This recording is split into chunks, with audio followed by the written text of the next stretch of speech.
if you haven't yet heard, I have just released a free journaling course. If you've always wanted to try journaling but just don't know where to start, or you've been hearing how powerful journaling can be but you just don't understand why, or you want to create a daily practice that enhances your life but you just need a little support in doing that without it costing you anything, this course will do all that for you. It is packed with content that will show you just why journaling is important, how to do it, where to start, and how to make it work for you. It is completely free, and that is as a way for me to pay it forward, because journaling really is one of the most integral parts of my growth practice, and I want to give that to you. All you have to do is click on the link in the show notes to get the course sent directly to your inbox. The bacteria in your gut that you're building up during these starvation periods, they actually help a lot with hunger. They help a lot with cravings.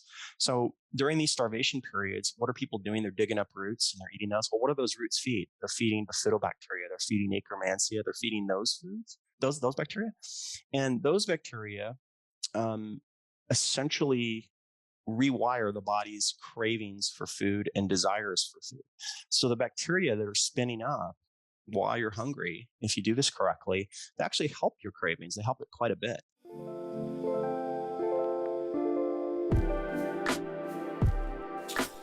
Okay, my friends, welcome back to Reconditioned with Lauren Greene. I'm so excited for you guys to hear this episode. Joel Greene is really an authority just in the subject of, well, it's just everything to do with the human body, really, but he calls it the immune-centric approach to health. And his book, The Immunity Code, is absolutely life-changing. Now, as you guys know, I'm not one for talking about weight loss in terms of being thin or speaking about anything that remotely relates to us not being accepting of our bodies, but I am into honoring our bodies and feeling healthy and feeling good. And when things don't feel good and things are out of balance, it is an invitation to bring that back into balance. And so when we are carrying too much excess fat, there is a reason for that. And there are ways that we can change that, and there are ways that we can remedy that. And Joel Greene talks about that in a way that actually just busts a lot of myths. So he's talking in this episode about, all this stuff about keto actually can make you in the short term, it will make you better. In the long run, it will make you sicker. He talks about the myths behind intermittent fasting, so many other things.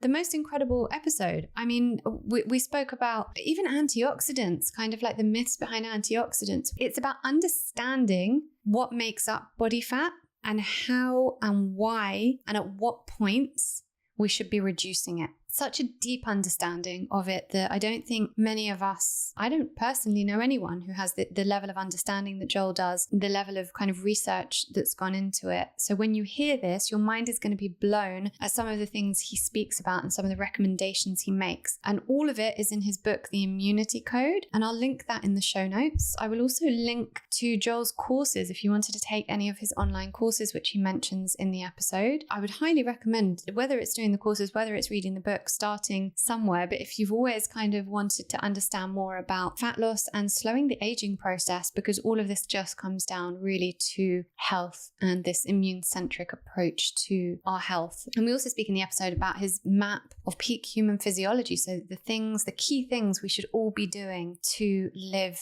in a more healthy state. So brilliant episode. I'm so excited for you guys to hear it. Don't forget, we are very, very close to being at the Uncover Your Purpose training challenge that I'm running, which will start next week. So please make sure to head to the show notes and click on the link to register. It is a free training I'm offering over 3 days. It's only 30 minutes on each of those days, but on each of those days, I am going to help you uncover your purpose. I'm going to teach you about manifestation. I'm going to teach you how to uncover the darkest parts of yourself, your shadow, to understand your shadow, because if you don't understand your shadow, you have no way of knowing who you are. And without knowing who you are, you cannot uncover your purpose, my friend. So I'm going to show you how to do that. And I'm also going to show you how to uncover your identity and step into the identity of the person you want to be. All of it is free of charge, no strings attached. You don't have to do anything else. You don't have to be my client or anything like that. And actually, even if you did, I have a very long waiting list at the moment. So this challenge isn't about that. It's just to help you you uncover your purpose. It's for women only. I would love you to join me there. There's also going to be amazing prizes up for grabs. It's going to be fun. It's going to be interactive. I'm going to be making you guys have a lot of fun while understanding how to uncover your purpose. And hey, part of purpose is also your health, your well-being, all of that. So we're going to go deep into all of it, and I'm going to show you how to really get to that point of living your very best life, the one that you know you can see, but you just don't know how to get there. So head to the show notes, click on the link and register. It starts on November the 7th, and I will very much look forward to seeing you there. Okay, my friends, as always, if you enjoyed the episode, feel free to rate and review. It will just help other people to find this podcast and be able to up-level their lives as well. Thank you so much for being here. I am grateful for you. Listen up, ladies. If you listen to these episodes but wonder how the hell to implement all the stuff I talk about, I am offering you the chance to join the biggest free of charge live training event I have ever offered. In order to heal one part of ourselves, we have to heal the whole self. And from Monday, the 7th of November, the Uncover Your Purpose training will begin, where I'll be offering 3 30-minute intensive and interactive online live training sessions to teach you exactly how to alchemize your life. For those who turn up live for all 3 of the remote trainings and get involved in the challenges I'll set, there will be incredible prizes and incentives. And I'm talking really worth your while. It is completely free. No strings attached. You just have to show up and make that commitment to your growth. If you want to find your purpose, get healthy, get happy, and start manifesting the hell out of life, click the link in the show notes and register now. Joel Greene is the creator of the Veep Nutrition System, the world's first commercially available program based on targeting gut communities to affect health and body composition. His system has even been featured on the Dr. Phil show storylines. Joel is also a featured author, speaker, and consultant for nutrition companies, top-tier publications, and major podcasts. Beginning with the first article on the gut biome revolution to the health and fitness community written in 2007, he has amassed the largest known body of outcomes targeting the gut biome. He is the author of The Immunity Code, the new paradigm for real health and radical anti-aging. Joel has devoted over 50 years to the pursuit of health, nutrition, and anti-aging. So welcome to Reconditioned. Hey, thank you, Lauren. It's really good to be here. Looking forward to this. Same. Well, as we were talking about in our little pre-chat, your book is pretty amazing. I mean, the information available in there is pretty life-changing also because it busts a lot of myths. And that's something I want to go into. And before we do, I always start by asking my guests the same question, which is, what have you done so far today to support your wellness? Oh, well, that's an interesting one. First thing I did when I woke up this morning was actually just circulatory in nature, which is particularly as you age after a night of sleep, it's very common to see what we would call stabilized hypoxia, meaning that your tissues are oxygen starved. And what a lot of people will experience as they wake up in the morning is they start, their day and they start reoxygenating, and then they're really sore for like the first hour and a half of the day. Well, that's due to a thing known as a reoxygenation injury, where you have hypoxic tissues that are resaturating with oxygen, and in the process they're making free radicals, so you get really, really sore. So one of the practices that I particularly as I get older, one of the things that I focus on constantly is just circulation. And so the very first thing I did when I got up was I sat in kind of like I don't know what the word for it is, but it's where you're sitting up with your legs tucked under, and I just let the legs really, really push circulation through the body. And then I stretched and oxygenated, and I stretch a lot. So I stretched whole body stretch, a couple different directions. And then I just lay in bed and oxygenate for about 5 minutes. And that's so what the body's doing while it's sleeping is it's one of the key jobs of sleeping is that you're taking in oxygen to make ATP, to make the proteins your body needs to heal the body. So if you don't get enough oxygen, if you don't get adequate oxygen in while you're sleeping, then you don't make the proteins you need and the body doesn't heal. So I usually take a couple minutes when I wake up and I kind of go into almost a hyperventilation, just lying prone on the bed. It's called proning. And it's a way of clearing hypoxia from the tissue. So that was kind of the very first thing I did today. Wow. What are some other things we can do when we're sleeping to or before we go to sleep to ensure that we're getting enough oxygen during the night? hmm Well, this is a big topic. It's something that's really exploded since the immunity code came out. The foundational element really is the care of the airway. So there's actually, I would say, three components to this. One is the pipes, the piping. So the width of the pipes that have to take in oxygen. So we want to make those pipes as wide as we can, take in as much air as possible. The next thing has to do with the ability of oxygen to circulate, and so that is the circulatory system, what's called the endothelium in scientific terms, or the vasculature. So it's critically important as we age to take care of that. It's as important as the gut. And next would be the other thing that goes in line with that is what's called your redox status, or just basically that's like a fancy way of saying, like, do you have enough antioxidants? You don't want too little, you don't want too many, you want just enough. So those three things all become one when it comes to keeping the body oxygenated, because it has to do with how much oxygen you take in, how does it carry in your blood, and does it get to the tissues? And so specific things, like the number one thing that's really getting kind of noted over here in the States is there are different modalities now that look at expanding the palate, actually using what's called epigenetic bone growth to put pressure on the inside of the palate. My wife is actually doing this right now. And basically, it's like reverse braces. So you wear this device and it pushes the inside of the palate out. And then what it does over time is it actually regrows the cheekbones. It's pretty amazing.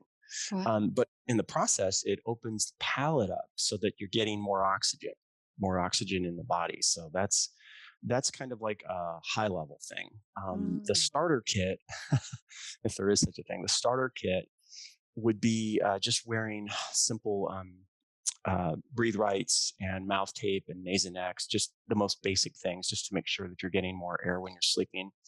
Um, Another thing is using the tongue in different ways. So you can use the tongue as a workout device.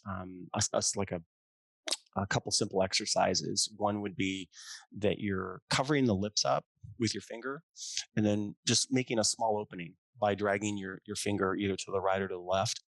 And then you're inhaling and then exhaling. And so what you're doing is a forced exhale where you're forcing the throat muscles to push. And over time, if you do this enough, what happens is it's like you're giving a workout to the airway. So the airway muscles go from being kind of like flabby and old and weak to they start getting strong and kind of like opening up a little bit more. So those are like simple things on the airway side of the equation. And then, pertaining to what I would say pertaining to redox, or rather free radicals and antioxidants, probably the single most important thing to keep in mind is that you need a balance of both. So if you listen to like the supplement industry, they're going to tell you that you got to take this product every single day. It's antioxidant. You got to take it every single day. Well, it probably kills you faster. You'll probably die sooner because you have what's called reductive stress. You have the opposite of free radical stress. You have reductive stress, and that's when you have too many antioxidants. So really the notion is just that you have a balance in, like, if you're taking like an antioxidant, you don't need to take it every day. Get older, what matters a lot is that we're not making as many of the beneficial free radicals that we need to keep the circulatory system opened up. So you kind of have to not do too much of anything, is what I would say. Yeah, I've learned this in my journey as well, especially with my kids and kind of watching my kids, and never wanted to kind of over supplement them. I kind of just want their immune systems to do their thing. Mm, They're raised very naturally. They're not bombarded yeah. with pharmaceuticals or anything like that. So, but when they do get sick, it's like not trying to rush straight away to give them this and let's see, give them some things to support, but let's also see what their immune system is doing and give the immune system a chance to. And I also think, and I don't know what your views are on this, but I think simple things we do around the house, for example, reducing the EMFs in the house and making sure the Wi-Fi is off at night so they can heal and repair at night and stuff like that, as opposed to bombarding with loads of supplements. Yeah. So on that, I would just say supplements are supplemental. And they're great. They're great in that sense. They're great as long as they're supplemental, but Right. and they can be wonderful things. Like I sell a couple of supplements, but I don't tell you to take them every day because they're Sure. supplemental. But yeah, definitely agree. EM proofing the house is a big one. I actually went and bought like a really good EMF meter. Oh, yeah. It's like a high end one, and then I went around, my whole house, like taking readings, annoying everybody, things going off and all that. And it's kind of surprising when you do that. I know. I put it where my head is, where my head sleeps, and there was a little bit too much radiation coming in, and I was like, oh wow, and so it leads you to start thinking about like, oh, well, I'm gonna Faraday cage this room, and you Yeah, yeah, totally. EM Yeah. smog it's a big deal for sure.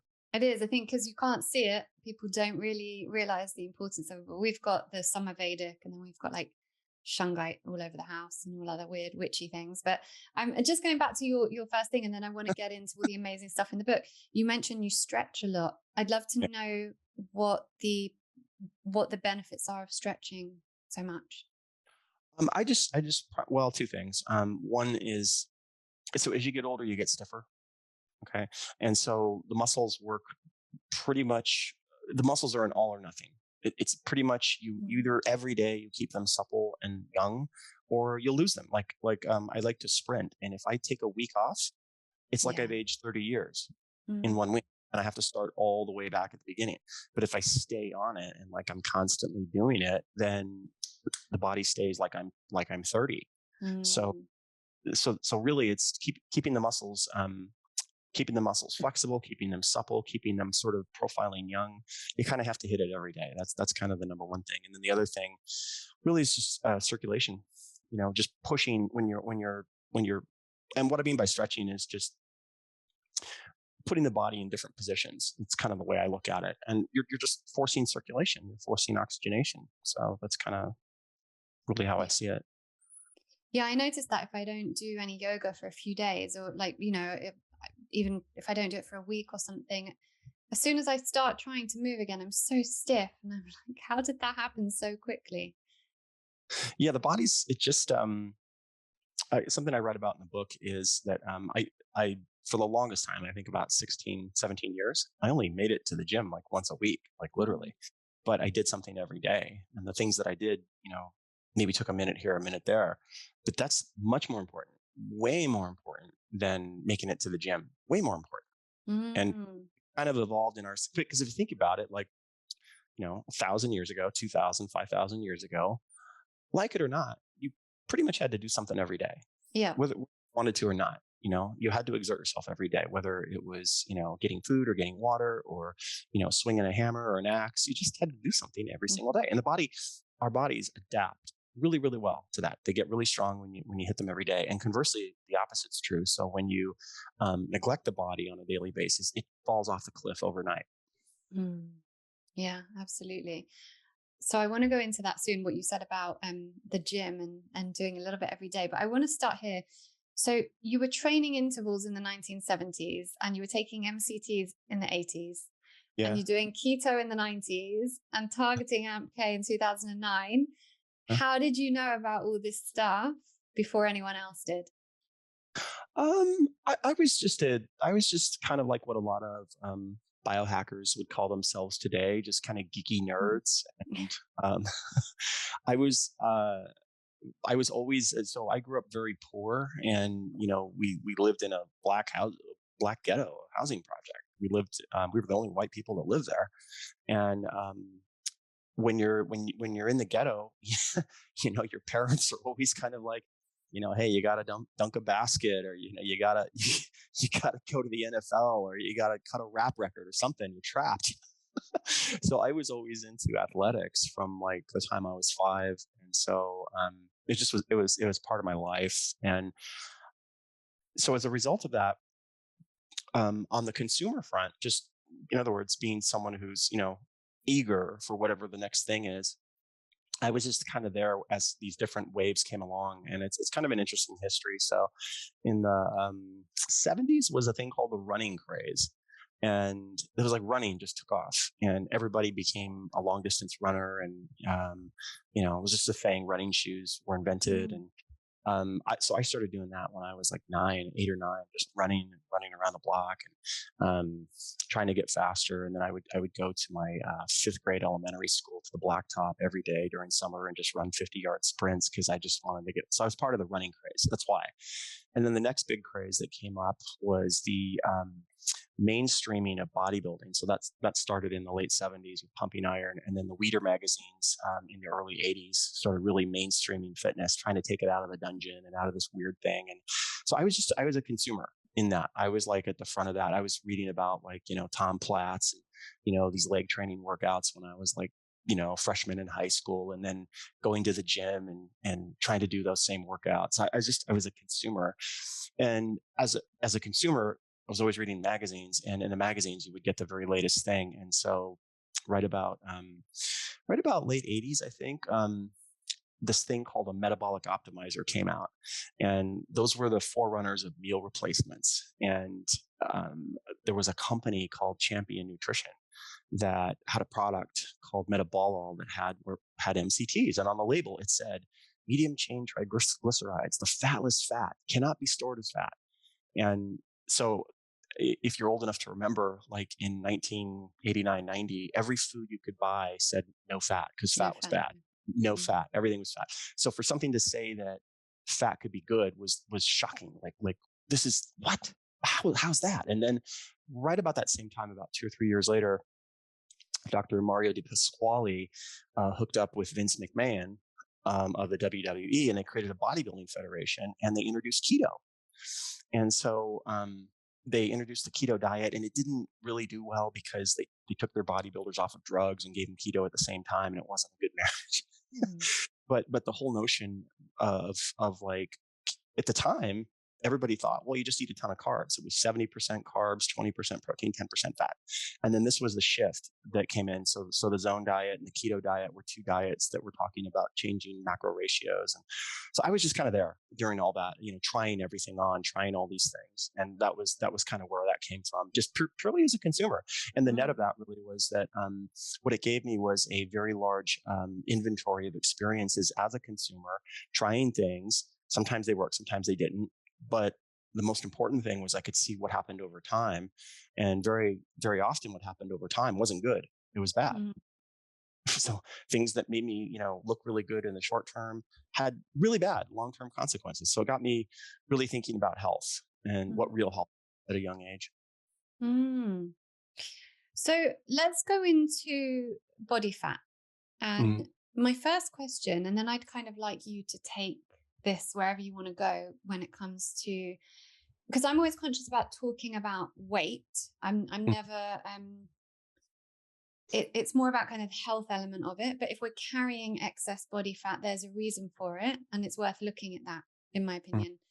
Okay, so one of the challenges I hear from you guys the most is how hard it is to drop into meditation, or even to relax and just feel calm. And I speak a lot here about how our bodies have not evolved to manage the level of stress we're faced with today, which means we're constantly in fight or flight mode with our sympathetic nervous systems always activated, which we know leads to depression and anxiety and also chronic health problems. If we want to be well, we have to find ways to mitigate this. We have to do that ourselves. And I believe in merging natural daily practices with the kind of health tech that enables us to counter and mitigate the challenges that modern life throws at us. And the Sensate is one of those products, and I want to tell you about it. So the Sensate is a small palm-sized device that sends infrasonic waves through the chest in order to activate the vagus nerve and calm the autonomic nervous system, which is the body's command center. together with the specially composed hemispheric audio within the app, you will literally feel calmer after only a short session. I give this to anyone I'm with if I have it on me, which I usually do, and everyone has the same response. It's amazing, and I already feel less stressed, and where can I get one? Now, I'm particularly recommending the Sensate to anyone who suffers from anxiety and wants to help calm the nervous system, those who want to deepen their meditation practice, and people who are looking for ways to be calmer and more grounded. Now, most of you know I work with a shaman, and he has taught me that our higher intelligence places ideas of health technology in the minds of those who can create and invent these products. And I truly believe this to be the case with things like the Aura Ring, the Somavedic, even diagnostic devices in hospital. And for me, I believe that to be true with the Sensate. We have lived for too long in a high stress state. We need more to help us counter that. So you can get £20 off the Sensate by visiting getsensate.com. That's GETSENSATE.com and using the code Lauren20. That's getsensate.com and the code Lauren20. Thank you to Sensate for partnering with Reconditioned. And now back to the episode.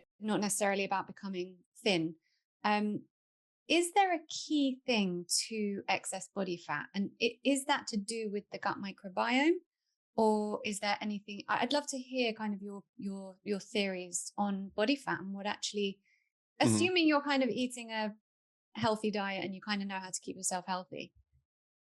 Well, so we need to start at the beginning to answer that question. So the first answer to that is, if you go back to the very beginning, body fat is a protective mechanism against starvation. That's the purpose of it. Okay, you have body fat because historically humans did not come from environments that had refrigerators.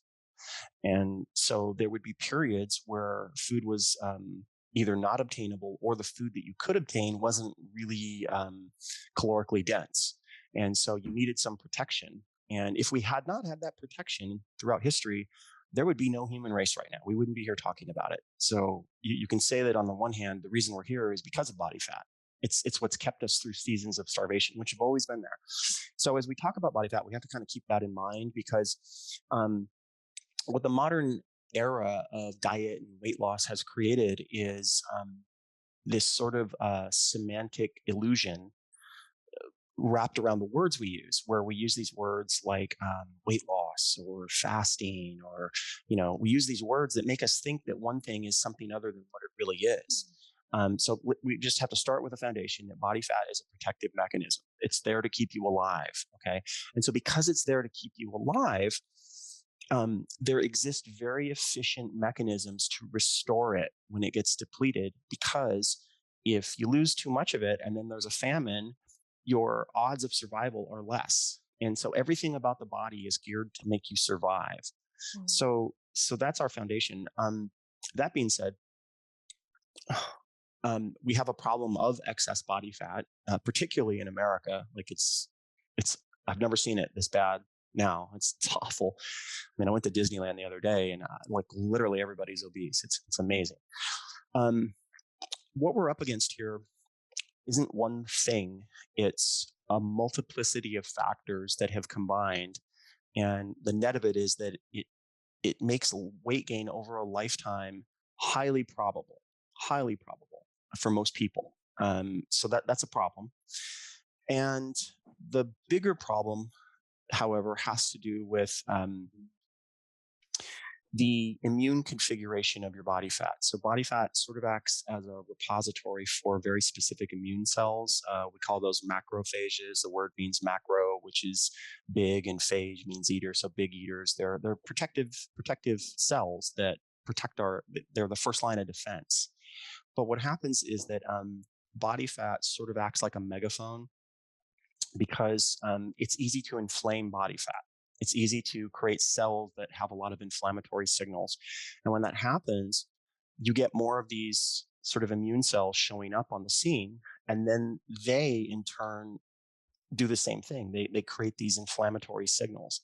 So what can happen is that body fat can sort of serve as a vector for the rest of the body. It acts like a rudder. It can sort of steer the ship of the body from health to disease. And so you have to treat it that way. And a lot of the reason why it's doing that is it's attracting immune cells. that are inflammatory.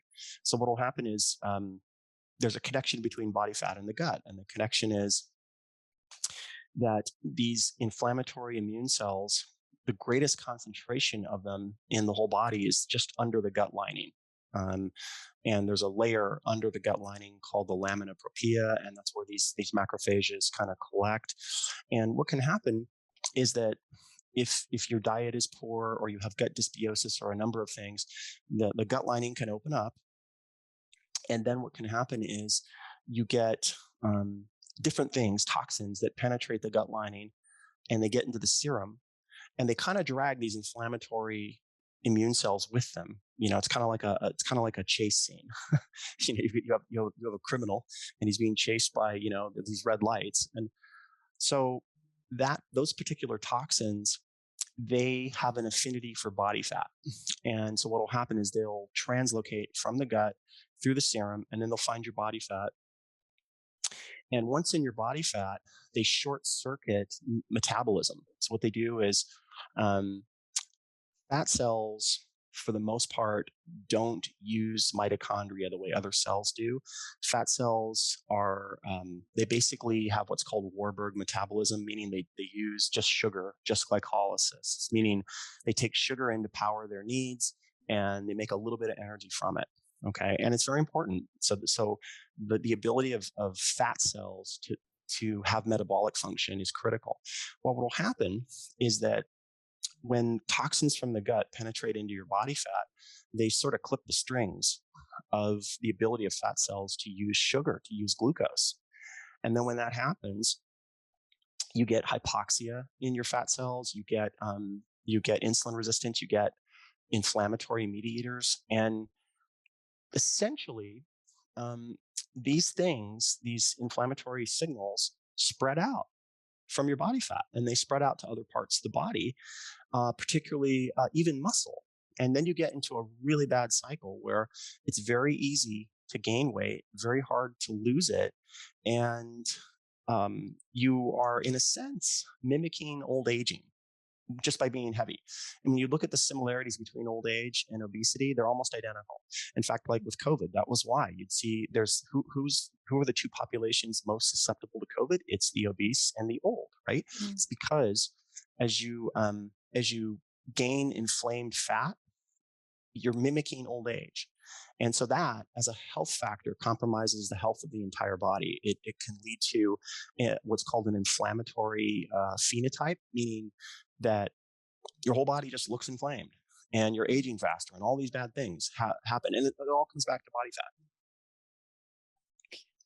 Is there, because I'm always mindful of a personalized approach to everything, but we're kind of talking about biohacks now, and I know everyone listening will kind of want to know your top tips for losing body fat, understanding what are the best ways. So, we talk about things like, understanding what's going on in the gut biome.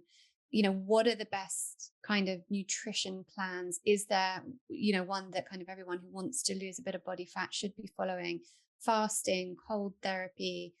What are your kind of key things for us to understand, to be able to know really how to get this kind of long-term fat loss going? Mm-hmm. Yeah, that may be the single most important question in health. That really may be. So in order to answer that, a couple things. Number one, let's remember that body fat is a survival mechanism. Mm-hmm. Originally, the reason it's there is to keep you alive, and the body has all these systems to protect it. So when you lose it, the body's job is to restore it, to protect you from starving to death. So keep that in mind. The next thing is to consider the general versus the specific. So we got two buckets. We have the general bucket and we have the specific bucket. So there are things that apply generally to all human beings, and they apply. Like, for example, you all have to breathe. You all need some sunshine, all of you. And what you'll find is that the things that are general are far, far, far more powerful than the things that are specific. So there's all this talk today about individualized nutrition and all that, and that's important. But foundationally speaking, the generalities all humans share are the most important factors. Are the things that, in other words, if I had a checklist to do, I'd do the things that are general first, like Number one, oxygenation, making sure that you're doing that, basics. Are you getting some sunshine? Things like that. Those are the most important, powerful things. And then when it comes to the individualized, specific things, those are things that, for example, you mentioned the MTHFR gene. Those are things that doctors can really help you with, to identify. So that being said, the question you're asking is, if I had to create a list, and on that list were the most powerful things I could do in the least amount of time, what would be the list? And that is the question. That's the entire question right there. Because in the real world, if you don't make your living by being fit, you need that list. You need the list that affects the most things. So top of the list would be your gut. Number one. This is the number one thing that will impact your body fat long-term accidentally, sort of as a tangential benefit. And it just has to do with, there's really a couple of bacteria that seem to correlate highly, in a highly linear sense, with being lean, with insulin sensitivity, with aging well, with all kinds of good things. And those two are the species of bifidobacteria and the family, or one specific bacteria, Akkermansia muciniphila. Okay, those two classes of bacteria. So the really good news is it's actually really easy to grow populations of those bacteria and to maintain them. And if you had to do nothing else, if you could just do that, that would be the thing I would say to do, because those bacteria in turn control your cravings. They control appetite. They control energy. They have a very, very, very powerful role over those things. They control inflammation, and they're very easy to target, and they're very easy to target through simple foods. So you don't even need supplements.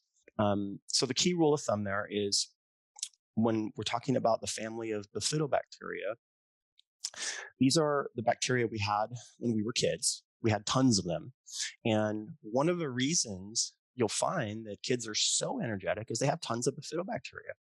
And what's a cool experiment with adults is you can replicate populations of bifidobacteria and watch what happens. People get really energetic. I feel like a kid. What's going on? It's the bacteria in your guts. They make B vitamins. So rule of thumb with bifidobacteria, number one are polyphenols from dark fruits. Number two are resistant starches that don't digest. In fact, there's been some really good research that shows that paleo humans probably took in about 30 grams of resistant starch a day, and modern humans take in zero, take in almost none. Wow. So what would be examples of those? Nowadays, I would say things like, essentially resistant starches for the most part are roots. So when we think of roots, think of things like potatoes, for example. Cool down potatoes, cool down like brown rice. Basically, it's dense starches that are cold. That's essentially resistant starch. Okay, and then different types of veggies, like cruciferous vegetables, will feed bifidobacteria. So it's basically foods from the carbohydrate side of the equation that are either dark fruits or roots or cruciferous veggies. That's what feeds bifidobacteria. So hold on, carbs aren't bad. Who knew? Yeah, no, it's actually. I have another book I'm writing right now. It's the diet. Is it called Carbs Aren't Bad? It's got that as a theme. It's called the Immunity Code Diet. And one of the points I make in the book is that you can actually reverse engineer the foods that should be in the diet for all humans just by looking at the bacteria that produce those foods, that are produced from eating those foods. And so when you look at how do you spin up species of bifidobacteria? You can't do it with fats. You can't do it with meats. What's that leave? It leaves carbs. It's the only way to spin those up. So from that alone, you have to have carbs in the diet if you want bifidobacteria. Okay. The next is Akkermansia muciniphila. So this is a very interesting one. When the Immunity Code came out, the world had never heard of this thing, and now it's everywhere. Yeah, I mean, I learned about it from you, and it sent me crazy researching it. Suffice to say this, that it's what's called a symbiont.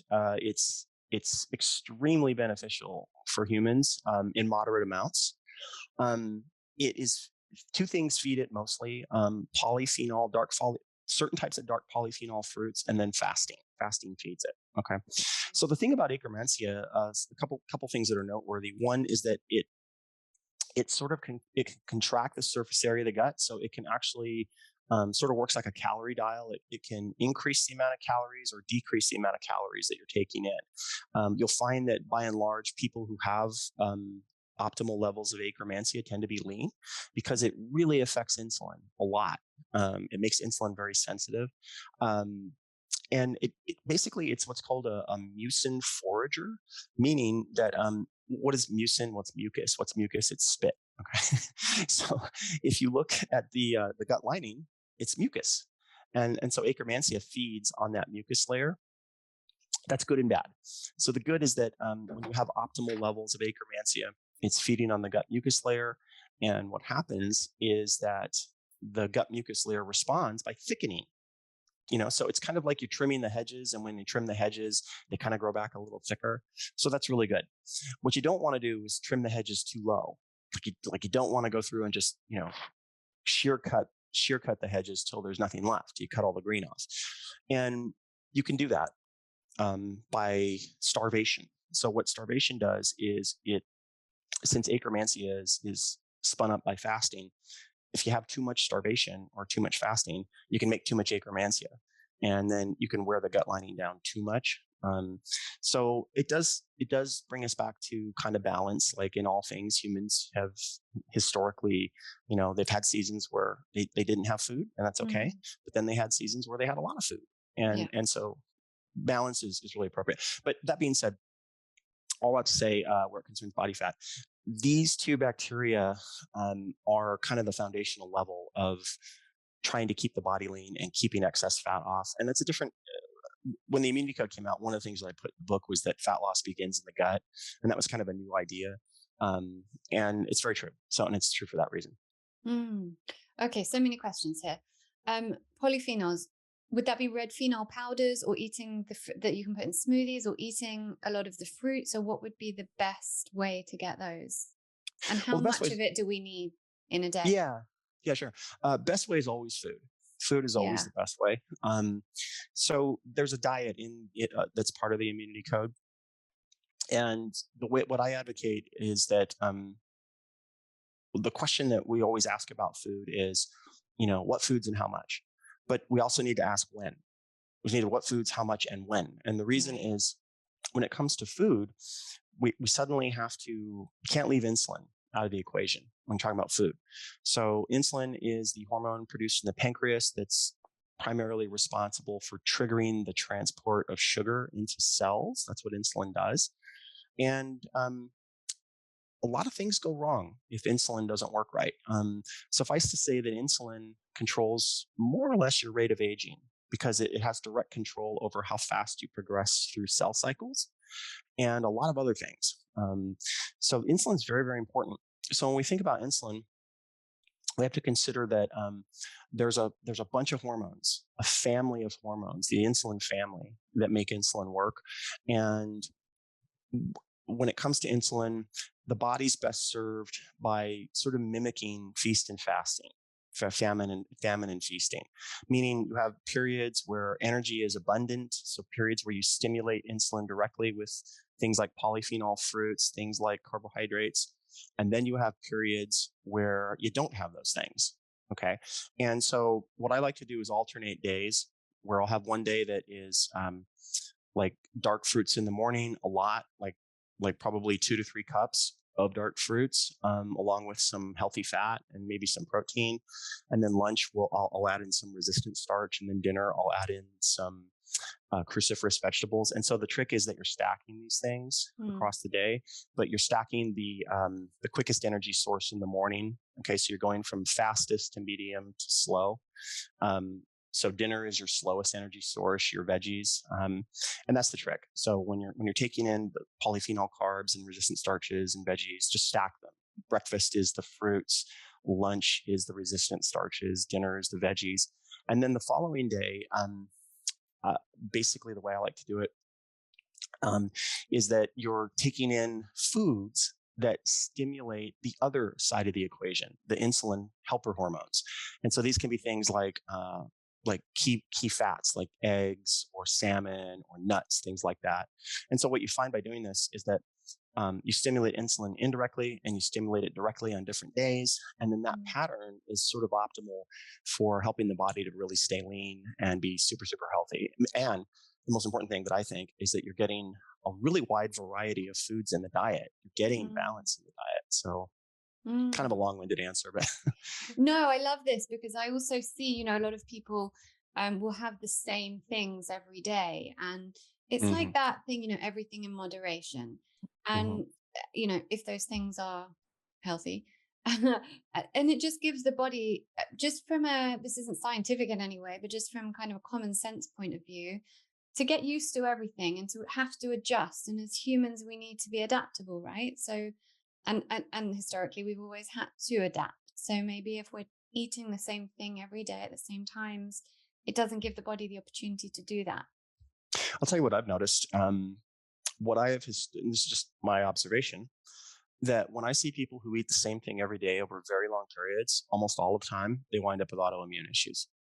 Interesting. Okay. Yeah, really they get some kind of allergy or something. And it's because if you think about it, it doesn't take very long to establish that all foods have toxic aspects to them. All foods. You can't, we live in an age where you have tribes and the tribes like to war. So there's the meat tribe, there's the plant tribe, and they're always at war, and they both have the exact same argument in reverse. So it's like, no. The meats are only good, but the plants are bad. And then no. The meats are toxic, but the plants are good. But what they're both missing is that no, actually both have elements that are toxic, both. And the really interesting thing, which I talk about in my upcoming book, is that there are unique properties in the opposing food group that neutralize the toxins of the other food group. That's interesting. Like, for example, meat, you have very specific types of iron in meat, heme iron, and it's very easy to get iron overload. And one of the ways that you can reduce iron overload is through naturally chelating agents in plants. So, and you find that argument over and over and over. So, but what happens is when you're not getting variety in the diet, you're just getting one thing in. And what happens is you sort of see this overexposure of the toxic elements of that particular food sort of start to elevate. And so that's just that's a thing I've noticed. And it's an argument for variety in the diet. Yeah. And just to kind of highlight what you've said, all this is in your book, so in great detail. So I would recommend anyone listening to definitely buy the book, which I'll link in the show notes, obviously. You mentioned fasting and starvation, and as humans, how we've gone through those sort of periods, and we wouldn't have had the same amount of food every single day. And so kind of it's going on that basis. And I think that also helped me. I think I heard Ben Greenfield talk about that once, about, we have this fear almost of being hungry, and actually it's okay to be a little bit hungry. Like, we don't have to rush to the fridge every time we feel a little pang of hunger, because actually as humans, we have, again, the adaptation thing, we've adapted by going through these different periods. So how would you manage, or how would you recommend people manage fasting? The first thing I would say is don't do it too much, but make sure that you do it. Okay. So let's go back to a really good foundation is to watch survival shows. So like if you watch like Naked and Afraid or Alone or any of those shows, you pretty much see the same pattern that starts to evolve. And what it is it doesn't matter what your predisposition is coming into the show. Like maybe you came into the show and you were vegan. Everybody's a meat eater within about a week or two. Doesn't matter what it is. And it doesn't matter if you were a carnivore. You're going to be digging up roots and berries if you find them. Okay. Doesn't matter. But what you see is that people have periods of scarcity. It's forced scarcity based on availability. And so in other words, the preference would be, boy, I could really eat a water buffalo right now if there were one available, but there isn't. So I'm just going to go dig up some roots and I'll make do. Okay. And during these periods, they're really hungry and there's nothing they can do about it. And they have to expend energy. And then eventually they'll get some food and they'll eat as much as they can of the food typically. That's the pattern that human beings have always had, is that. So the first thing to understand about that is that there's always some kind of physical activity that's accompanying that scenario. Like you're just having to get up and walk, find food. Even when you're hungry, you got to get up and expend energy. That's actually very beneficial for longevity. It's very beneficial. Okay. The next thing is that the bacteria in your gut that you're building up during these starvation periods, they actually help a lot with hunger. They help a lot with cravings. So during these starvation periods, what are people doing? They're digging up roots and they're eating those. Well, what do those roots feed? They're feeding bifidobacteria. They're feeding Akkermansia. They're feeding those foods, those bacteria.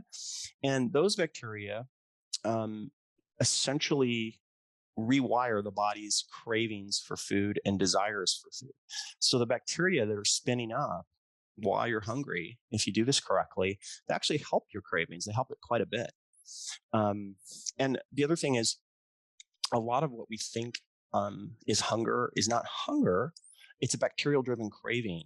What you'll see a lot of people experience is the same craving at the same time of day, or the same craving in the same circumstance. Like, for example, you had a meal and now you just have to have something sweet, or it's 8 o'clock at night and you just have to have something sweet. That's a bacteria driven craving. And you can knock that out instantly by recolonizing the gut. Just by recolonizing the gut, you can wipe that out. I've seen it many, many times. And so in terms of like people listening to this thinking, okay, so is it a certain amount of hours per day you would recommend fasting, or a day, a month, or something like that? What's your tip for that? Here's my recommendation. I would say I'm biased, but I'd say it's the most advanced thing out there. And that is what I call amplified fasting. And basically it's mimicking that scarcity period where we didn't have game, so we're eating roots and things like that. And what that does is it tends to make fasting work better. There's a lot of research, a lot of science to this, like we could go into, but suffice to say, what I suggest is the day before a fast, eating the foods, the polyphenol fruits, the resistant starches that spin up the bifidobacteria. The next day, fasting for a very short period, fasting maybe 4, 5, 6 hours, maybe. And right when you wake up, doing two things. Number one, taking what are called small molecules. These are things that potentiate fasting, make it work better. And number two, doing some exercise. And number three, if you can, get cold. Those three things. Yeah. Right. And what you'll find by doing that is that you don't have to fast very long. It works much better. It's like you can do 4-hour fasts that get the same benefits of 24-hour fasts by doing that, but you're not experiencing all the starvation and all those other things. So that's what I would recommend, is an amplified fast. And I do that 3 times a week, but it's very short. It's like 4 hours and it's part. And the net of that is that you're aging much slower 3 times a week by doing that. So. Wow. Okay. And you mentioned recolonizing the gut. What would be the best way to do that? Is that what you're talking about, getting enough Akkermansia and bifidobacteria, or is that something else? Yeah. So qualifier with this is that we're talking about your gut is kind of somewhat baseline. It doesn't mean you don't have issues, but it just means that you don't have some serious pathology like Crohn's disease. Okay. Right, yeah. So assuming that that's where you're at, kind of a baseline. What the immunity code protocols are is that you take 10 to 15 days and you focus on what are called human milk oligosaccharides, having about 3 to 6 grams a day of those, red phenols from red phenol powders, and then either apple skins or apple peel powder, those 3 things, and that you're getting them in and then eating kind of how I suggested. And you do that about 10, 15 days.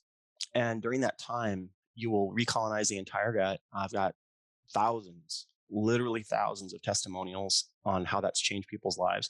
Yeah. And then from that point on, you just need maintenance. So what I suggest is maybe once a week, maybe twice a week, having some red phenols and some HMOs in your diet, and just As long as you're not eating junk, that will keep you kind of, at the baseline without getting too much of those things, without overdoing it. Again, supplements are supplemental. So yeah, let's talk about HMOs then. mhm. Human Yeah, milk oligosaccharides. You mentioned having that we can get that from baby formulas, right? yeah, But they're not great baby formulas. They've got a lot of yeah, synthetic vitamins and non-organic dairy and yep, hydrogenated oils, etc., etc. I'd love you to take me through that, because for me this was a bit of a conflict when I was reading yeah, about this, but yeah. so I'd love to hear it from you. Yeah, when I first wrote the book, there weren't supplemental forms of HMO on the market, and so what I'd been using for a number of years were baby formula packets, and quite successfully. Famous podcast guy here in the U.S., Mark Bell. Way before my book ever came out, I put him on a cycle of baby formula and other things for about a month, and it completely cured his lactose issues. Like, never had them since. Mm. So that was the only way to get the HMOs. And so for your audience, okay, HMOs are essentially, they are carbohydrates that are found in mother's milk, and they are what's called glycoproteins. So they are long chain polysaccharides, oligosaccharides, long chain oligosaccharides. There's different kinds. In mother's milk, there's three types. There are what are called sialated, then non-sialated, and then acidic. Or excuse me, fucosylated, non-fucosylated, and then acidic. Those are the types that are in mother's milk. And those different types serve different purposes at different points in time, but essentially they jumpstart the immune system, and they jumpstart the bacteria in the gut for the baby. So the baby gets those carbohydrates in, they act as immune decoys, they decoy bacteria. Instead of grabbing onto the intestinal wall, they grab onto the HMOs, and the baby just poops them out. And so they help the infant gut establish the immune system, and then they also feed Akkermansia and bifidobacteria. So from that perspective, they're very much a vital thing when we are first born. In terms of getting them as an adult, so what happened when I published the book was I decided that the book needed to stand on its own, and I didn't want people accusing me of trying to make money on supplements. So I didn't even sell any supplements for the first 2 years of the book's publication. And some other companies jumped in and started selling HMOs. The problem with that is, like, I never started out to make money selling HMO. That's not my goal. My goal is to solve the problem. So the recommendations that you get from supplement companies are, for the most part, really kind of at odds with what's optimal for health. Like, supplement companies want you to take their supplements all the time. Okay. Particularly with HMOs, that's not something you should be doing.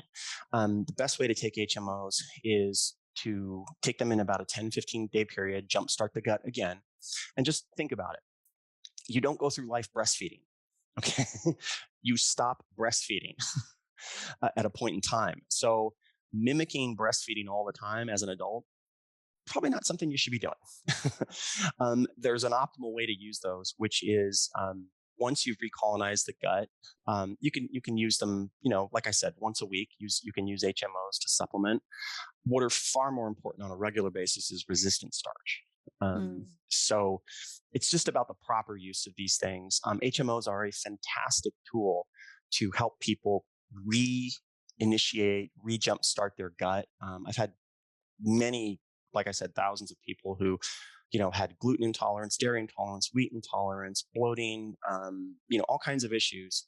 And just stepping through this simple protocol, like, completely done, completely normal.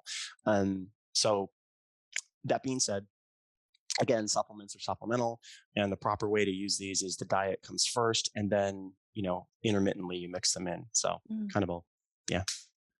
And what about colostrum? I take colostrum at the moment. Yeah. Again, I don't ever take supplements, like you're saying, long term, but at the moment I'm taking some colostrum. It's obviously bovine colostrum. What's your thoughts on that? Colostrum can be a source of HMOs, but you have to consider that the type of HMO. So colostrum has what's called sialated HMOs. where the type of HMOs you find mostly in mother's milk are fucosylated HMOs. So the one HMO that's on the market right now is called 2-fucosylactose. It's a fucosylated HMO. And what this has to do with is just the structure of the carbohydrate chain. And, one end of it has fucose and galactose and all these other things. But really where that's important is in the life cycle of nursing for the infant. The sialylated HMOs have a role, and they are very effective. The fucosylated HMOs are kind of the foundational element that are in the breast milk that carry the infant throughout the feeding term. So you just have to be aware that you do get HMOs and colostrum. They're not the same that you get in mother's milk, but they are beneficial. And colostrum has a lot of other benefits. So the way I like to kind of capture it is to say, for optimizing the gut, taking the gut from zero back to kind of an optimal state, the fucosylated HMOs are sort of ideal. For muscle growth and for keeping the body in an anabolic state, in a very healthy state, colostrum is really good for that. It's much better. So just a question of when to use what. Great. I'm just a question on, I guess, the listeners might want to hear right now based on everything you've spoken about. I'm trying to think, okay, what are the key things I want to not miss? What would be your top 4 to 5 resistant starches? I mean, I know you mentioned potatoes and they should be cold, but let's make a top 5 list that people can really kind of pinpoint this. Yeah, I would say probably your number one source is going to be cold potatoes, which a lot of people are going, wait, I can eat potatoes? Great. As in, so you boil a potato or whatever and then eat it cold? Just let it simple as that. Yeah, what you can do is you can actually let it cool down, and you can even heat it up again, and then just let it cool down a little bit again. And so that heating and cooling will build more resistant starch in it. And in fact, there's been some really fascinating research in the last couple of years that showed so something I talk about in the book is what's called a preload meal. And that's a meal that you have prior to a next meal. So you have a little small meal before your next meal, and then it can be very functional. So there's been some research showing that if you have resistant starch plus whey protein prior to a sugary meal, you increase fat oxidation 45%. You increase insulin sensitivity and glucose transport 33%. Shocking numbers just by adding resistant starches. And again, there's a lot of good research that suggests 30 grams a day of resistant starch is what people were getting 10,000 years ago, just by accident. There wasn't any food. You're oh, well, let's go eat that plant, dig it up. And, not my favorite thing, but oh, well, keep us alive. So, okay. So potatoes, another one I like to use is brown rice, and just let it cool off. So that's a really good source of resistant starch. You'll get it. I like to use green beans as well. So green beans have a combination of hemicellulose, cellulose, a little bit of resistant starch in them. I like to use that. And trying to think as I go through the list. Yams are good. You can let the yams cool off. Let them just cool down. So it's just starchy foods, but just let them cool down. Natural whole foods, whole starchy foods, but just let them cool down. Yeah. And is there anything you shouldn't eat with it? Because in England, for example, we love to put butter on a potato. Is that is that a bad thing? No, it's a good thing. So whenever you're taking in carbohydrates, you should have a little bit of fat with the carbohydrate, because the fat slows release from the gut. Awesome. So butter's actually in fact, there's a hack. So I have these online courses, like a fat loss course and some other things. There's some hacks in there for different things. One of the hacks is for out of control eating, hyperphagia. And it works. The way you fix this is you have, in the morning, you have some protein, like a couple eggs with a bunch of resistant starch. So like a giant baked potato and some butter. And so you would have that in the morning, and then you would have 30,000 IUs of vitamin D with that. So just take some supplemental vitamin D.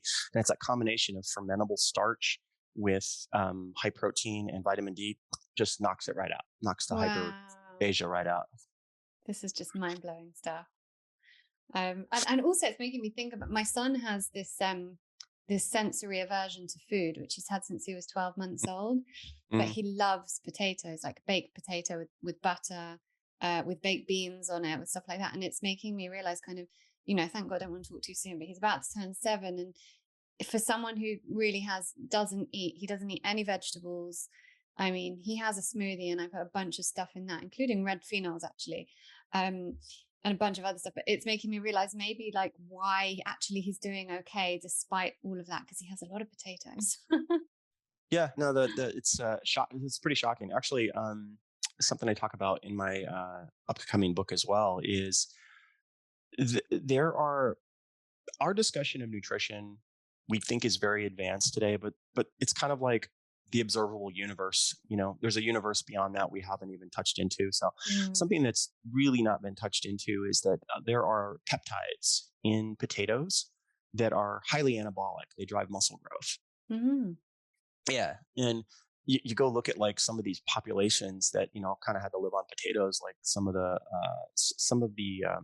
strongest people in the world are like these Scotch Irish, these Highlanders, just really bulky, like strong dudes. And it's, I think part of it was the diet over many centuries. Yeah. A lot of potatoes and probably a fair bit of meat. Okay, so just to go back to akkermansia a second. Akkermansia you get from apple peel, right? So how many apples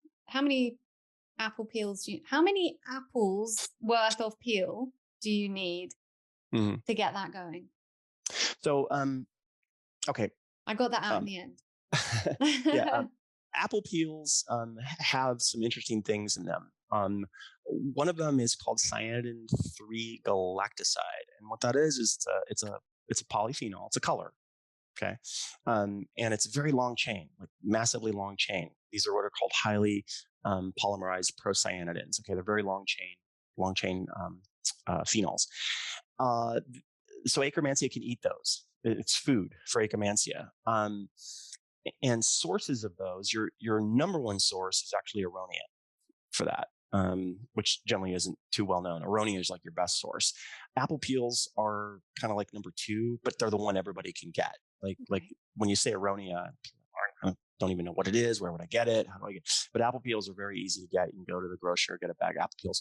So the thing to understand about apple peels is where your gut's at currently. So we've had a lot of fad dieting over the last 5 years. We've had intermittent fasting, we've had keto, we've had carnivore, and something not generally known yet, but in the undercurrent of discussion is that you give yourself 5 years of that stuff and half the people you talk to, their guts are wrecked.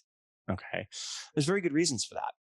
So when you're on that type of diet, excessive fasting, you spin up too much akkermansia, keto, you're not feeding bifidobacteria, you're not feeding akkermansia, carnivore, you're not feeding bifido. So what happens is people doing these diet trends, they starve off bifidobacteria, and they starve off all the bacteria that have the power to digest fibers. And then they'll try and come off those diets. They'll have a little bit of carbohydrate, a little bit of, fiber, and their gut's completely bloated. And they're like, I can't handle these foods. It's not that you can't handle these foods. It's that you're in terrible shape in terms of your ability to digest those foods. And it's going to take you some time to build it back.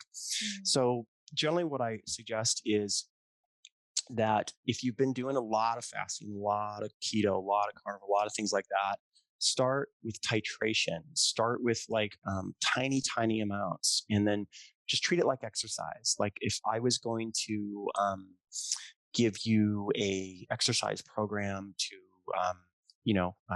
have you break a world record, I'd probably start you off with bands and something very simple, very easy. Because if I try and do the world record workout up front, you're never coming back. So with apple peels, what I suggest is start with if your gut is not in good shape, maybe start with like about 1/8 of an apple, the skin off about 1/8 of a very small amount, just a little bit. I'm not eating the actual apple, just eating the skin. Right. And do that for about a week. and see how you do. Now, the first day you might upset your stomach, and just stay on it. And then what will happen is you start to spin up bacteria. Those bacteria can digest those fibers. And then once the gut feels a little better, add a little bit more, add a little bit more. But what you don't want to start off with like the skins of 5 apples all at once, because if your gut's not in good shape, you don't have the horsepower to handle it. If your gut's in decent shape, then start with the skin of 1 apple and do that for a few days, and then just keep adding in as you feel. It's very much a feel game. So that would be how I suggest it. But main thing to keep in mind is the gut's digestive power for fibers is very much a muscle. And if you don't use it, it gets very weak, and you got to build it back up. That's kind of been missing from the discussion. So it's very important. And I would also add to that, to anyone listening who wants to do that, the importance of the apples being organic, because you don't want waxed apple skins that have, been grown in, I don't know, Spain and flown to South Africa to package up and then back to England. So I think that would be something pretty important to mention. So based on everything you've said, what's your opinion on probiotic supplements? And is there a better way we should be doing this than actual probiotics? Yeah. So I've pissed off a lot of people on this topic. Probably a lot of supplement companies. Yeah, quite a few. So I used to advocate probiotics. This was probably about a number of years ago. And then what I saw over time was hindsight, that people were getting issues. They were developing problems. And so what experience has taught me is that the proper use of probiotics, I'll start by saying there's a silver lining here, and it's fantastic news. Okay. It may not be what some people want to hear, but it's fantastic news. So your best source is food. That's the number one thing. Understand how to control the gut through food. Understand how to do that. When it comes to probiotics, meaning taking in very specific bacteria, your best use of these things is single strains targeted towards specific issues. Okay. And the best way to administrate that is under a practitioner who knows what they're doing. That's the very best way to do it. What I don't suggest you do is just go and indiscriminately buy things with probiotics and take those on a daily basis, because you run a very good chance of getting the right bacteria in the wrong place, or all kinds of issues. You might have benefits up front, but later on it can cause problems. So let food be your main thing. And then supplementally, probiotics can be extremely helpful if you have someone who knows what they're doing with that. So I'll give you an example. When it comes to constipation is an issue a lot of people have, and a single strain can wipe it out overnight, like propionic bacteria Freudenreich. Like you give that to people with constipation, like, oh my gosh, this is incredible. Wow, one strain, fix that issue. Okay. But really, as I said earlier, there are general things that apply to everybody, like sunshine and breathing. When you get to specific issues and specific problems with people, that's medicine. Those are things that practitioners should be helping you with. And I think, if you're a practitioner listening to this, the good news is there's an amazing future. And it centers around learning all the various strains, how they can help with certain conditions, and bringing those into your practice to really help people make rapid changes in a naturally effective way. So that's how I see that. Yeah. Amazing. So my favorite part of your book was the map of peak human physiology. And if it's okay with you, I'm going to read that bit out. Okay. You need a map. It's what you have always needed. A map gives us the turn-by-turn steps we need. So here it is, the world's first map of peak human physiology. And these are bullet points. Sleep 7 to 8 hours per night. Regular activation of youth-promoting signal pathways and mechanisms. High levels of bifidobacteria. Viscous blood with higher levels of specific proteins. Low populations of inflammatory macrophages. Cellular energy production is relatively high. Cellular membrane voltage is higher and membranes are permeable. High reservoirs of molecules within cells to offset free radical damage. Fat mass is extremely healthy with the right mix of macrophages and collagen fibers. Gut lining is intact with high populations of Akkermansia. Circulation is excellent and key circulatory markers are high. Immune cell receptors that represent youth dominate. Immune cell receptors that represent age are minimal. So that is like your map of peak human physiology. Do all those things and you'll be kind of on the path to a pretty good life, I guess. So what would you say? I mean, sleep 7 to 8 hours per night is pretty simple to understand. We've gone through bifidobacteria and akkermansia. What are some other kind of, from what we've just read out, some parts that you would say, hey, focus on this. If you want to focus on your general well-being, anti-aging, slow down the aging process, and feel good. Mm-hmm. So let's talk about immune receptors, because that's something that you hear and how do I do that? Well, sounds good. What is this? So immune cells have metabolism of their own. They have their own metabolism.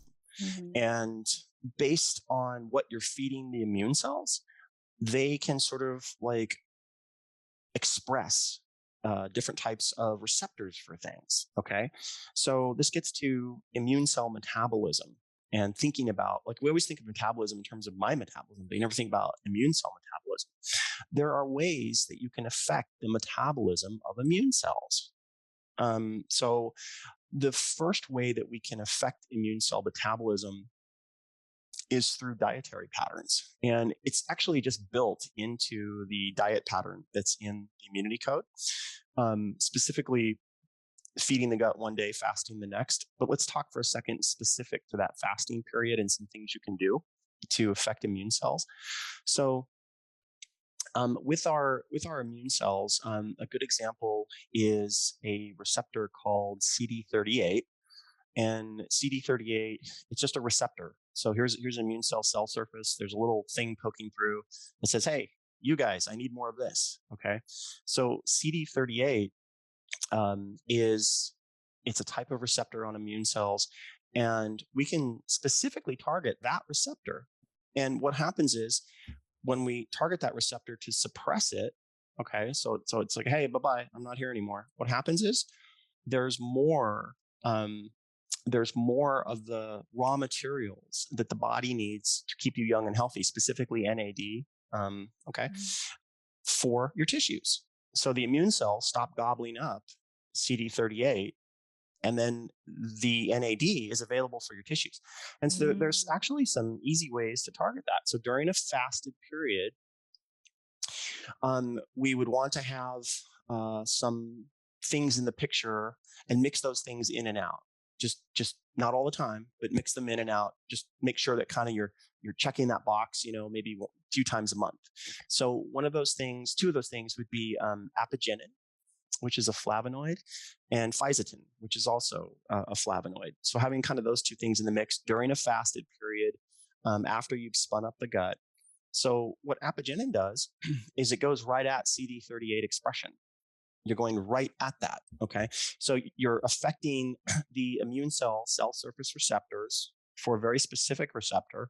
And it's super easy to do. Okay. So look, what I'm telling you to do is there's a pill. It's called apigenin. You can get some and take it in a fasted state. And what it does is it helps increase NAD levels.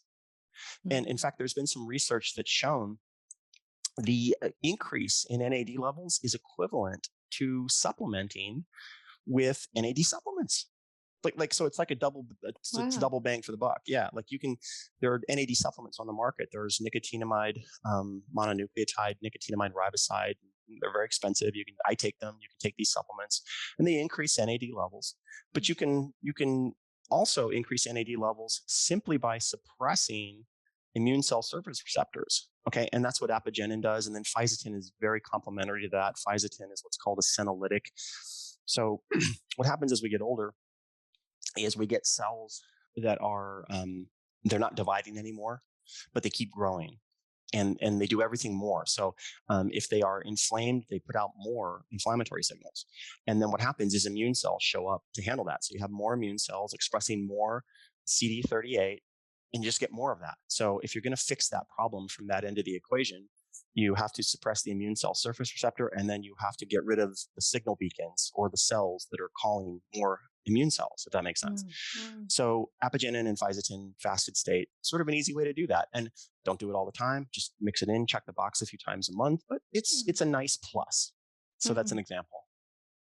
I have a question for you. Obviously, a lot of women listening to this. Number one, is there a difference between the way that women should fast and the way that men should fast based on hormone changes during the month? And should women be, not just at different times of the month, but should we be doing it differently anyway? So, for example, should women be fasting for less hours than men? Do they need different amounts of these bacteria?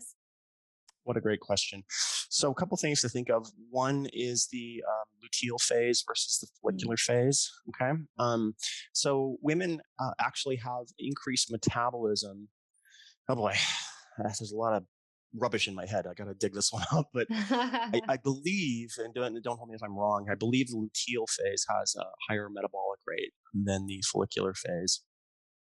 I might have that reversed. So. I think it's the follicular phase, because the follicular phase is right after menstruation, and that's when we kind of our estrogen levels are increased, and we can work out more and lift more weights and stuff like that. Thank you. I need a little bit of help there. That's right. I mean, you're telling me a bunch of words that I'm like, what? How's he remembering all of this? So Okay, yeah. I'll help you out. Let's suffice to say that one of your phases, you have a greater. Basically, long story short. Certain types of things will work better during the follicular phase. And among those things, cardio training, fasting, those things are going to work better during that phase. The next thing is the way that fasting affects men versus women. And there's some very interesting research on that it has to do with diurnal patterns, and fasting and meals and fasting tend to affect sets of genes in women differently during different times of the day, which I think basically it nets out to that for women, you're better off fasting during the morning, where men, it doesn't matter what time of day they're fasting, it kind of affects them in the same way. But yeah, that's a really good question. So do you think women should be fasting less hours? Or because, the issue that I found was that, and I talk about this a lot, and I know this is being tackled now a lot, but a few years ago, the biohacking world was very male dominant, and all the research was being done on men by men. Men kind of had I guess a lot of the men in the industry were like, yeah, I'm going to go and do this, and I'm going to be an early adopter of this thing, and it's good, it's not good, whatever. Women are a little bit more cautious.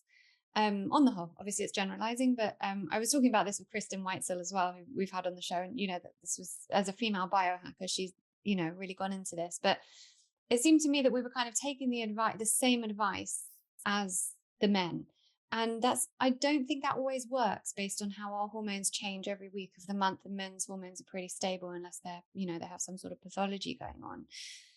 So yeah, I guess the question is, should women be fasting less for less hours, or is it very much dependent on which week of your cycle you're in?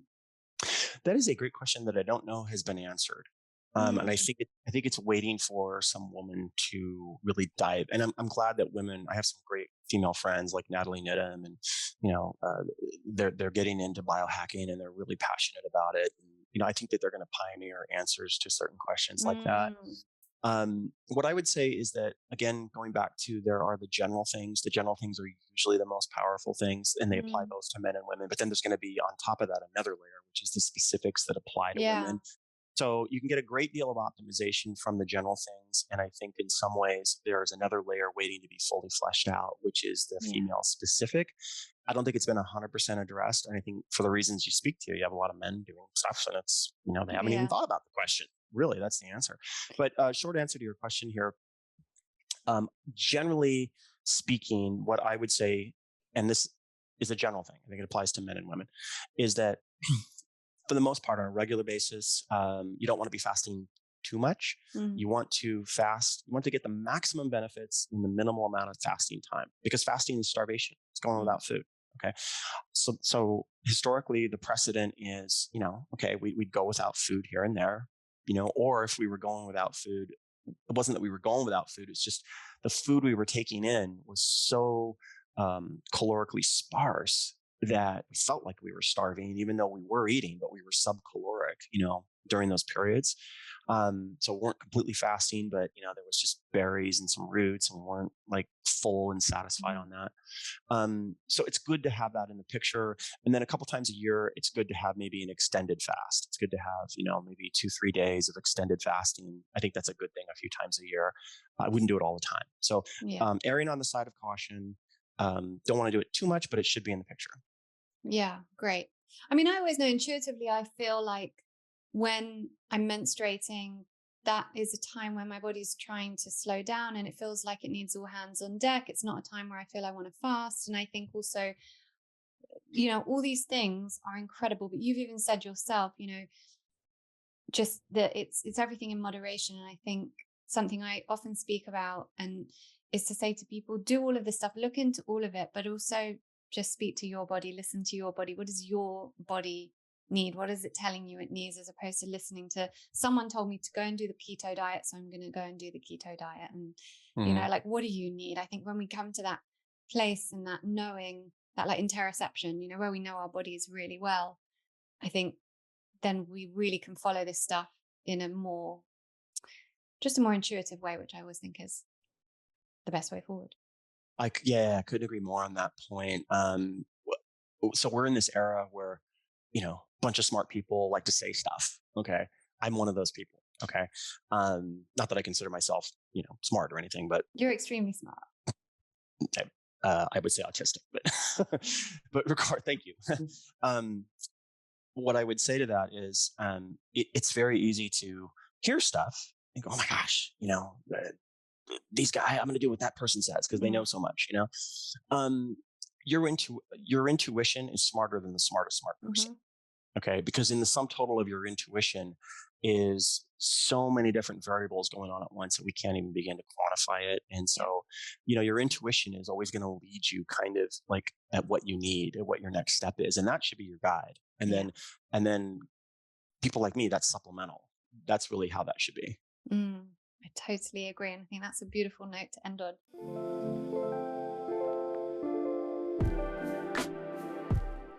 Before we do, obviously, we're going to go into our all about you round. So I'm going to ask you a series of rapid fire questions. Yep. So the first one is always the same. It's a fill in the blank. Wellness is? Wellness is the pursuit of vibrant health and all that it implies and everything required for that. Which, example, connection. Connection's as important as nutrition. Yeah. Like we need connection with people. We need dialogue and friendships. And without that, it's like you're starving. So all that it entails is what I would say. Totally agree with that. Something that people nowadays think is healthy, but actually isn't. I would say the vilification of carbs. I'm so happy you said that. I'm off to have a massive baked potato tonight. Something you wish you'd known earlier in life. Pertaining to health, I would say that you must know how to offset fat loss. Fat loss is inherently the mechanisms I talked about up front that body fat exists to keep you alive. There's a bunch of mechanisms that are designed to do that. So I've had many periods in my life where I got really, really lean, but I didn't know about the counter response. And I would have had a lot easier journey had I known all that, now. So, yeah. Yeah, totally. And same, not in terms of fat loss, but in terms of I would have had an easier journey if I had known such and such. Your most valuable failure? Oh, which one? I always love this because I think failure teaches us so much. Perceived failure. I think we learn more from failure than from anything else. Oh gosh. So here's what I tell you. So about 2006, I began building my nutrition software, and that was a 10-year journey, easily a 10-year journey. And there was a point in that journey where, like, in terms of, what I'll say about that is ultimately that it didn't go where I wanted it to go. And I'm so grateful that it didn't. And the net of that for me was that I went from thinking I was something to thinking I was nothing. And I, I, I cannot be more happy about that. What's worked for me the best in life is really thinking I'm nothing. That works great for me. Like, as soon as I think I'm something, I'm just gonna, it's the ship's gonna sink. But what's worked fantastic for me is just realizing I'm really nothing. I'm just, every moment is a gift. God has been with me every step of the way, and I'm just here, every minute, just grateful.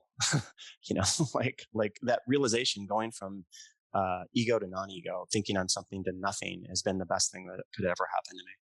Yeah. So many stories like that, right? Where things didn't work out and you were like striving for it and it didn't work out. And in the end, it was the best. I was very nearly had a presenter on a very big commercial radio station here. And I didn't get it at the very last minute. And it was the best thing that ever happened to me, because I never would have gone so deep into holistic healing, because I would have had to be way over on the commercial kind of not have an opinion side of things, and that just it wouldn't have allowed for the sort of growth that enabled me to heal. Okay, last one. What are you reading right now? I am reading rereading, actually, a very fascinating book. I think everybody should read it. I read it, gosh, like 10 years ago, and I just understand a lot more than I do now than I did then. It's called Signature in the Cell, and it's by a very brilliant PhD in biology. And I would just suggest everybody read this book. It will reshape your view of the world. It's very fascinating. Is it similar to, because I interviewed a few weeks ago Bruce Lipton, and he's a cell biologist and did all the stuff on the biology of belief, that how your beliefs can shape what's going on in your cells. I'm guessing it's more scientific, right? Oh, yeah, no, it's not. Yeah, I will give you a warning. This one is it has a lot of science. The guy does his best to bring the science down, but it's still there. It's a little bit of a, you got to struggle with it. But the key point that he really makes in here is that DNA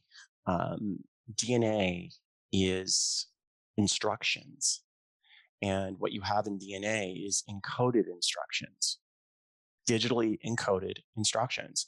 And that's something that most people you could say that to them and it just goes right over them. Okay, great, big deal. No, that's everything. That's the question of life itself. Is once you get what that means, it'll blow your mind. So it's pretty mind blowing. Awesome. Joel, thank you so much for being here. I'm going to make sure to put all the information in the show notes, and especially, for anyone who's been interested in anything we've spoken about, the immunity code, go and buy it. It's super amazing. It will get you thinking. And just thank you for all your knowledge and your generosity of time as well. Thank you so much. Lauren, thank you. Can I just plug my Instagram really quick? I was just going to ask, where else can we find you? Oh, yes. It's Real Joel Greene on Instagram. And if you come to my Instagram and click in my bio, I have created a free section of content that is from the immunity code. It's completely free. You go in there and steps you through things. And so, yeah. Amazing. And when this gets published on that same day, I'll be posting a little clip, kind of a 1 or 2 minute snippet of this on my Instagram. So I'll make sure that Joel is tagged in that so you can easily find him. Awesome. Thank you, Lauren. I really enjoyed you.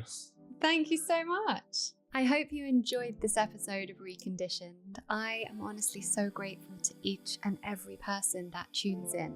Thank you also for taking responsibility for your own well-being. You should know that just by choosing to listen to podcasts like this that further your well-being, you're moving more deeply into abundance consciousness. Now, don't forget, I have a bunch of free resources over at laurenvakneen.co.uk, as well as every recommendation you could ever need in regards to your well-being on the LV Recommends page, all categorized for your ease. Thank you also to our sponsors. These episodes would not be possible without them, so make sure to check them out and get some pretty awesome discounts on the show notes. And of course, make sure you're subscribed to the podcast so that you can get updated each time a new one is released. Thank you. I appreciate you. Reconditioned is proud to be working with Women for Women International, a charity that supports women survivors of war in 8 war-torn countries around the world. You can help a woman survivor of war transform her life today by visiting womenforwomen.org.uk/donate.